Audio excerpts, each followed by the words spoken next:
my name is Thomas O'Connor and I'd like to welcome you to Manna Organic Farm in the Clonagalt Valley on the Dingle Peninsula, just outside Tralee. Some bright morning when this life is over, I'll fly away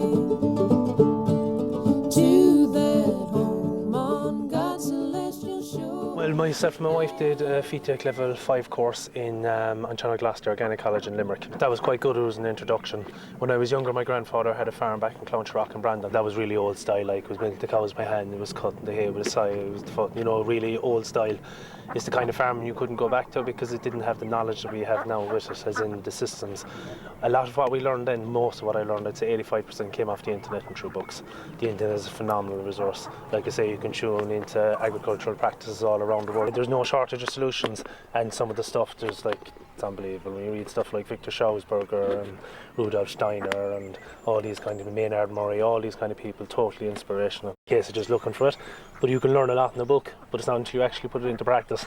There's a lot of stuff I would have thought was in my head and I learned from the book and learned from the internet, but it's not until you actually get ducks or until you start putting the seed into the ground that and it takes a lot longer for that, because you might think, oh yeah, it's done, but really it takes years for it to build up, 5-6 years, but you can accelerate things.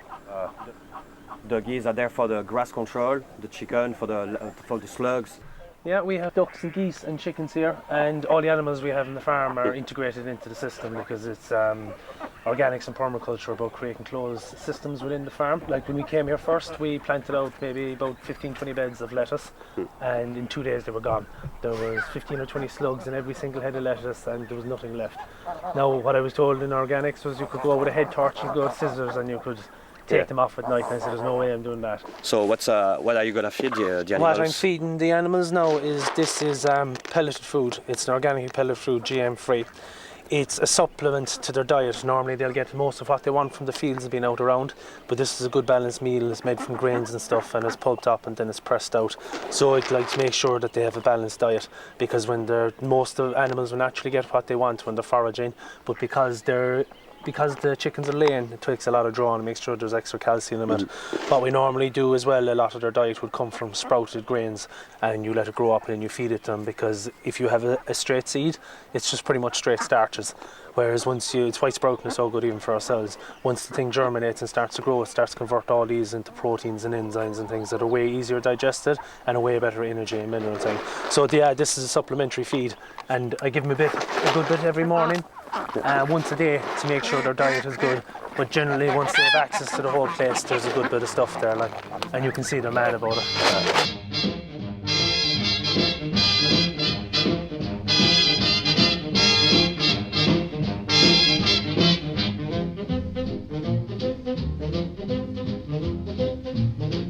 A tisket, a tasket, a brown and yellow basket.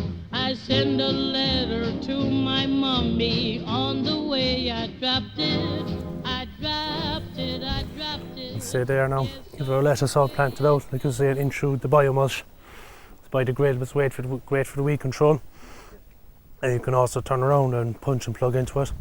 We use a drip irrigation underneath it, so we can water it. You can see the pipe there and it And these are nasturtiums that came up from last year. Okay. Because we planted tomatoes in here last year and we put in nasturtiums. They grew up around the tomato plant and they have those orange bell flowers. But the flowers on them are edible, and so are the leaves, and they have a nice peppery taste of them. And they draw on the pollinators. So last year we did way more tomatoes than the year before because we brought in the bees to pollinate them. You grab that, so you can see the difference between lettuce growing inside and outside, because inside it's nice and protected and there's less insect damage and stuff like that.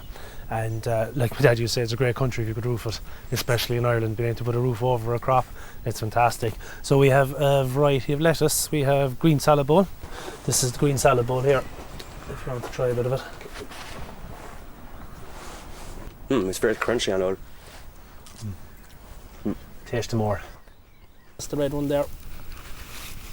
We have grown probably around 20 different types of lettuce over the period of time, because they're the favourites of the customers, so you can turn around and put them into the salad bags and mix it, gives a bit of colour and a bit of spice to it as well, and they grow best here. We have these ones here are my favourite, I'll show them to you.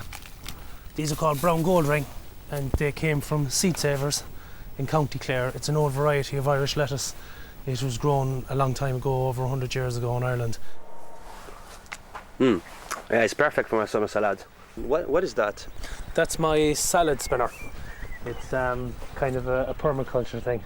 A 3/4 inch pipe and old bicycle wheels, so you adapt in it. Normally when you mix the salads, if you crumble them up you can break the leaves and they don't mix right, and then they wilt very quickly, so you put them into that after being rinsed. It takes off the excess water and it mixes them nicely and you get a nice old salad leaf. Yeah. And like I say, it's like the permaculture idea of using what you have around you. That was netting. We got some bicycles, we had some old bicycles and some 3/4 inch pipe and a bit of imagination. This worked out the best. I'd adapt it a bit more now. Next time I'd have a tank of water that I put the lettuce into and plenty of air bubbles to kind of move it around, and then have this rotating in it so the lettuce is carried up to the top and drops into a box at the other end. That's what's in my head anyway. Like, very clever, you know. But, so it's more than organic farming is more than just growing vegetables. Oh, and, good lateral thinking. It's like you have to. You have to be a jack of all trades. It's a global view, like you know. Yeah. That's really cool, you know.